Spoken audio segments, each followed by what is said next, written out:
Stories, legends, riddles, and proverbs are an important part of Luo culture.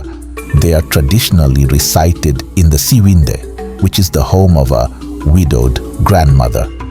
Luo boys and girls gather there in the evenings to be taught the traditions of their culture. In the evenings, after people have returned from their gardens, they gather to tell and listen to stories. In the Siwinde, however, grandmothers preside over storytelling and verbal games. Riddles take the form of competitive exchanges where winners are rewarded by marrying girls in a kind of mock pretend marriage situation. Friendly arguments often erupt over interpretations of riddles. One riddle, for example, asks the question, "My house has no door," which is answered by an egg. Another riddle is, "What is a lake with reeds all around?" The answer is an eye. Clever answers are frequently given as alternatives to these standard answers. Proverbs are another part of the Siwindi discussions and are common in everyday use as well. Some examples are, "The eye you have treated will look at you contemptuously," "A hare is small but gives birth to twins," and "A cowardly hyena lives for many years."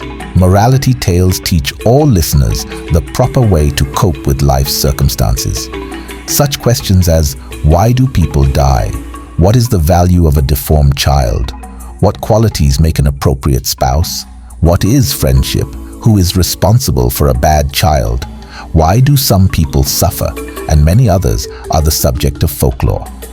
For example, the story known as Opondo's Children is about a man called Opondo, whose wife continuously gave birth to monitor lizards instead of human babies.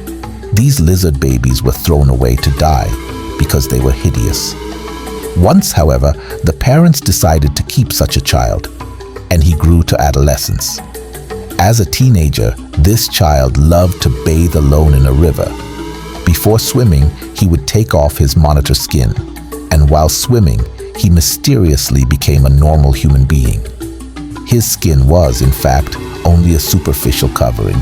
One day, a passerby saw him swimming and told his parents that he was a normal human being. Secretly, his parents went to watch him swim and discovered that he was, in fact, normal. They destroyed his skin, and thereafter, the boy became accepted and loved by all in his community. For this reason, Opondo and his wife deeply regretted that they had thrown away all of their many monitor children.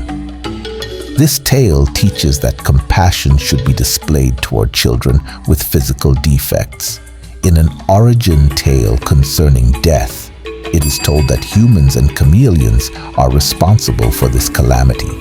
Were God wanted to put an end to death, which strikes young and old, boys and girls, men and women, strangers and kinsmen, and the wise and the foolish.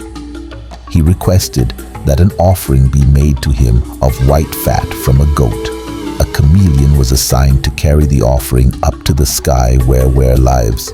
Along the way, the fat became dirty and was angrily rejected by Wera.